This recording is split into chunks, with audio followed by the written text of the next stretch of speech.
Hello everyone, GK ज्ञान में आप सभी का स्वागत है। दोस्तों, ये मुगल काल सीरीज का तीसरा वीडियो है। मैंने मुगल काल पर बेस्ड सारे महत्वपूर्ण क्वेश्चन को 10-10 प्रश्न के सेट का वीडियो तैयार किया है, जिसको आप मेरे चैनल के प्लेलिस्ट में देख सकते हैं। तो चलिए वीडियो शुरू करते हैं। दोस्तों, पहला क्वेश्चन है, अकबर के शासन में महाभारत का फारसी भाषा में अनुवाद किया गया था, वह किस नाम से जाना जाता है? ऑप्शन है इकबालनामा, रज़्मनामा, अकबरनामा, सकीनत उल औलिया। दोस्तों, अगर आपको उत्तर पता हो तो आप कमेंट में इसका उत्तर जरूर दें। इसका सही आंसर हो जाएगा रज़्मनामा। रज़्मनामा जो है महाभारत हिंदू धर्म ग्रंथ महाभारत का फारसी अनुवाद है। इसको बदायूनी, नकीब खां और अब्दुल कादिर ने रज़्मनामा के नाम से इसका ट्रांसलेशन किया था, फारसी भाषा में ट्रांसलेशन किया था। नेक्स्ट क्वेश्चन है, किस मुगल सम्राट ने सैयद ब्रदर को गिराया था? सैयद ब्रदर्स को किस मुगल सम्राट ने गिराया था? इसका ऑप्शन है बहादुर शाह, रफीदुद्दौला, शाहजहां द्वितीय या मोहम्मद शाह। तो सही आंसर इसका मोहम्मद शाह हो जाएगा। दोस्तों, इससे जुड़ा हुआ कुछ फैक्ट मैं आपको बता दूं। मोहम्मद शाह का नाम जो है वो नाजिर उद्दीन मोहम्मद शाह था, पूरा नाम इनका। ये 13वें मुगल शासक थे। ये बहादुर शाह प्रथम के ये चौथे बेटे थे। इनका शासनकाल 1719 से 1748 में हुआ था तक रहा। अब सैयद ब्रदर्स की बात करें दोस्तों, तो सैयद ब्रदर्स जो है ये मोहम्मद के डिसेंडेंट के रूप में जाने जाते हैं, यानी मोहम्मद के वंशज के रूप में जाने जाते हैं। इनका मुगल दरबार में बहुत ही ऊंचा ओहदा था और ये सभी तरह के शासकीय प्रणाली में हिस्सा लिया करते थे।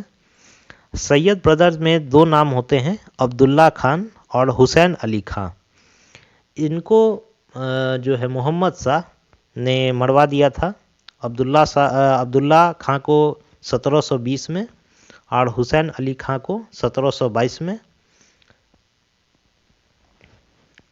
चलिए नेक्स्ट क्वेश्चन की ओर हम लोग बढ़ते हैं। निम्नलिखित में से कौन अंतिम मुगल सम्राट थे? अंतिम मुगल सम्राट ऑप्शन में है आपके आलमगीर द्वितीय, शाह आलम द्वितीय, बहादुर शाह द्वितीय और अकबर द्वितीय। तो इसका सही उत्तर हो जाएगा आपको बहादुर शाह द्वितीय।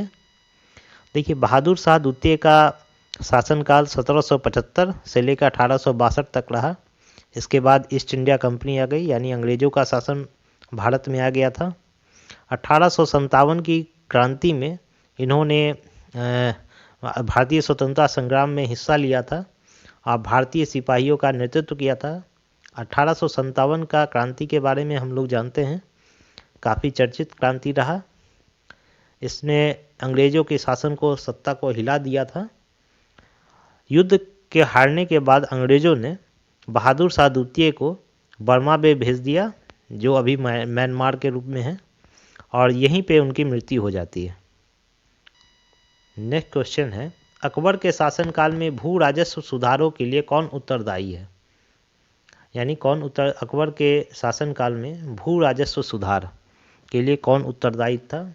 ऑप्शन है आपका बीरबल, टोडरमल, जय सिंह और बिहारी मल।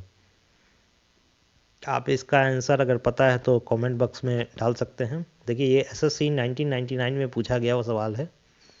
तो इसका सही उत्तर हो जाएगा टोडरमल। टोडरमल जो है ये अकबर के में भू राजस्व सुधार को देखते थे। टोडरमल जप्ता प्रणाली को लाने वाले के जनक माने जाते हैं। ये जप्ता प्रणाली जो है आपको भू राजस्व व्यवस्था से जुड़ा हुआ एक कर व्यवस्था है, जिसमें किसको कितना कर देना है ये निर्धारित किया जाता था उसके उपज के, यानी उसके कितना उपज उसने अपने साल भर की खेती में किया है, उसके आधार पर उसे कर देने के लिए एक व्यवस्था बनाई गई थी। जिसको हम लोग जप्ता प्रणाली के नाम से जानते हैं। ये जप्ता प्रणाली टोडरमल जी के द्वारा बनाया गया था। टोडरमल की ही सहायता से अकबर ने दाइने दहसाल को लागू किया था, यानी इस व्यवस्था को लागू किया था। अगला क्वेश्चन है, अकबर द्वारा बनाए गए उपासना भवन या पूजा गृह जो है उसका क्या नाम था? ऑप्शन है आपके दीवाने खास, दीवाने आम, इबादत खाना, बुलंद दरवाज़ा। तो सही आंसर इसका हो जाएगा आपको इबादत खां। इबादत खां एक मीटिंग रूम की तरह था, जिसमें खासकर उस समय सुन्नी मुसलमानों को एकत्रित होने का जगह था, जिसमें धर्म से जुड़े हुए बात विचार किए जाते थे। अगर किसी तरह का मतभेद होता था तो उसमें बाहर अन्य धर्मों को भी शामिल होने के लिए आमंत्रित किया जाता था। अगला क्वेश्चन है, सुप्रसिद्ध संगीतज्ञ तानसेन और बैजू बावड़ा किसके शासनकाल में सुविख्यात थे? आपके ऑप्शन हैं जहांगीर, बहादुर शाह जफर द्वितीय, अकबर, शाहजहां।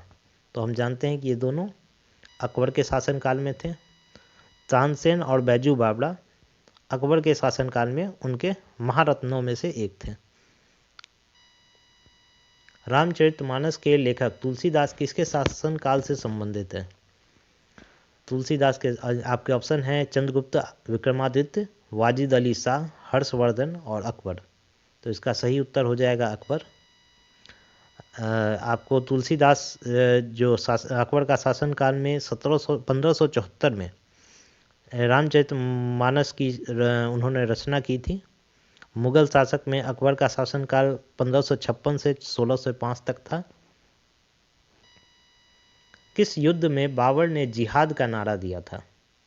तमगा नामक कर को समाप्त किया और युद्ध जीतने के उपरांत गाजी की उपाधि धारण की।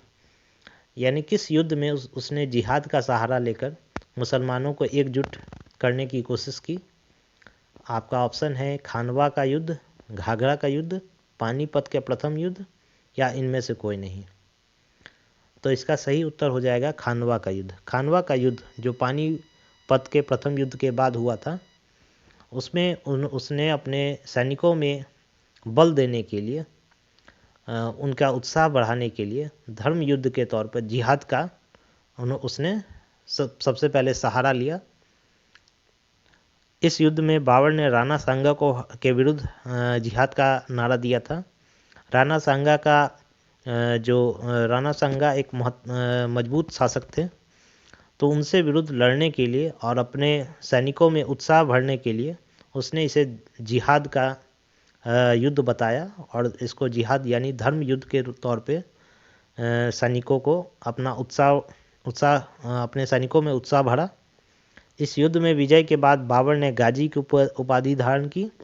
गाजी का अर्थ होता है विश्व जीतने वाला। पानीपत के युद्ध के बाद बाबर द्वारा लड़े गए युद्धों में खानवा का युद्ध सबसे महत्वपूर्ण था। पानीपत के लड़ाई के बाद खानवा का युद्ध काफ़ी महत्वपूर्ण लड़ाई था राणा सांगे के विरुद्ध। चलिए हम लोग नेक्स्ट क्वेश्चन की ओर बढ़ते हैं। मुबैयान नामक पद्य शैली के जन्मदाता बाबर ने अपनी आत्मकथा तुजुके बाबरी किस भाषा में लिखी? तो तुजुके बाबरी जो है यानी बाबरनामा, वो उसने किस भाषा में लिखा था? ऑप्शन में है फारसी, उर्दू, तुर्की, अरबी। तो सही आंसर उसका तुर्की में हो जाएगा। उसने तुर्की में लिखा था। भारत में मुगल वंश के संस्थापक बाबर ने चगताई तुर्की और तुजुके बाबरी या बाबरनामा की रचना की थी। बाबर जो है वो पितृपक्ष यानी पिता उसके तैमूर के थे और माता जो है उनकी चंगेज खां के वंशज के थे। बाबर मूल रूप से कहाँ का शासक था? बाबर कहाँ से आया था, यानी मूल रूप से वो किस जगह का शासक था भारत में आने से पहले? आपका ऑप्शन है फरगना, कंधार, तक्षशिला, पंजाब। तो सही उत्तर इसका फरगना हो जाएगा। फरगना का वो मूल शासक था, जो आपका खासकर आपका आज के समय में उज्बेकिस्तान क्षेत्र जो हो गया, मध्य एशिया का उज्बेकिस्तान क्षेत्र, यही जो है यहीं पर उसका शासन था, जिसको उस समय फरगना के नाम से जाना जाता था। वह भारत में मुगल वंश का संस्थापक बने बाबर। और इनका जन्म जो है 14 फरवरी 1483 और इसकी मृत्यु जो है 26 दिसंबर 1530 जो कि भारत में हुआ। तो आज का वीडियो दोस्तों यहीं पे समाप्त करते हैं। अगर वीडियो पसंद आ रहा है तो ज़रूर से लाइक कीजिए और चैनल को सब्सक्राइब कीजिए। हम इस पर बेस आगे भी वीडियो लाते रहेंगे ताकि मुग़ल काल से, जो कि एक महत्वपूर्ण टॉपिक है इतिहास का, उसके सारे इम्पोर्टेंट क्वेश्चन को मैं इस सीरीज के तहत कवर करूँगा। तो आप इस चैनल को सब्सक्राइब कर लिए ताकि आपको नोटिफिकेशन मिलता रहे। तब तक के लिए धन्यवाद।